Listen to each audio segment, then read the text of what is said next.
с вами снова канал «Напряги извилины». И сегодня мы вместе с вами открываем новую рубрику, которая будет называться «Кто хочет стать миллионером?». В связи с тем, что Евровидения в этом году не будет, оно перенесено, поэтому вопросы будут на тему музыки. И еще один момент. Сегодня ответы на вопросы я называть не буду. Попробуйте сами ответить на вопросы. И через несколько дней я публикую ответы в комментариях. Через несколько дней сможете проверить, смогли ли вы ответить на все вопросы правильно. Ну что, приступим. Первый раунд. Этот род музыкального искусства сложился под влиянием африканских ритмов и европейской гармонии с привлечением элементов афроамериканского фольклора.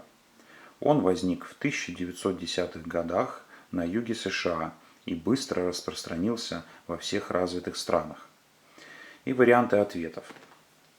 Вариант А – шансон, вариант Б – джаз, вариант С – кантри и вариант Д – электронная музыка. Ставьте видео на паузу, думайте. Ну, предположим, что вы уже подумали, и мы переходим к следующему вопросу.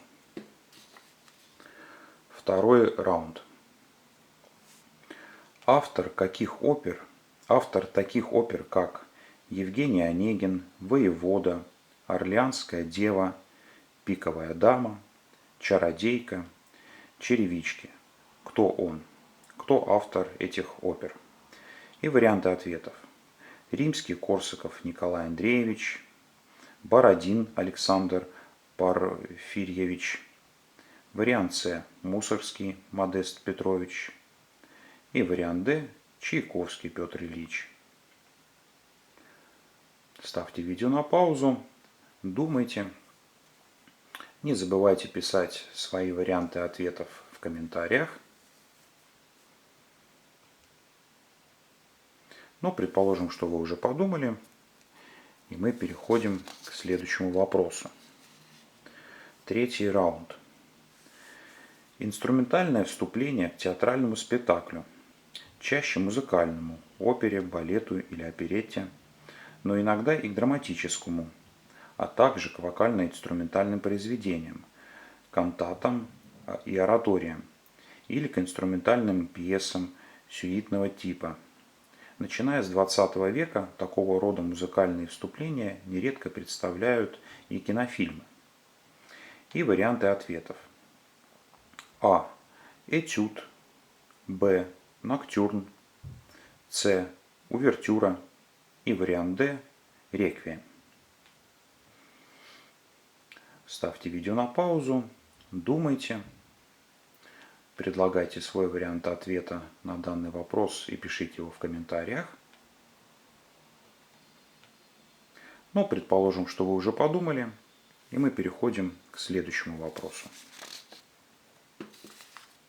Четвертый раунд. К какому виду музыкальных инструментов относятся кларнет и тромбон? И варианты ответов. Духовые, ударные, струнные или электромузыкальные. Думайте. Но предположим, что вы уже подумали. И мы переходим к последнему вопросу. Пятый раунд. При написании музыки к какому балету была использована всем известная русская народная детская песенка «Жил-был у бабушки серенький козлик». И варианты ответов. А. Сергей Сергеевич Прокофьев, Ромео и Джульетта. Вариант Б. Цезарь Пуни, Конек-горбунок. Вариант С. Петр Ильич Чайковский, Щелкунчик. И вариант Д. Людвиг Минкус, Дон Кихот. Можете промотать видео назад, послушать все вопросы еще раз. Не забывайте писать свои варианты ответов комментариях.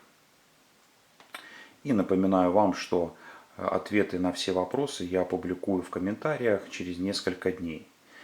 Можете потом проверить, правильно ли вы ответили на все вопросы.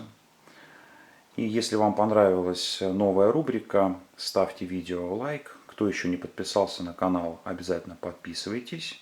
До новых встреч. Пока-пока.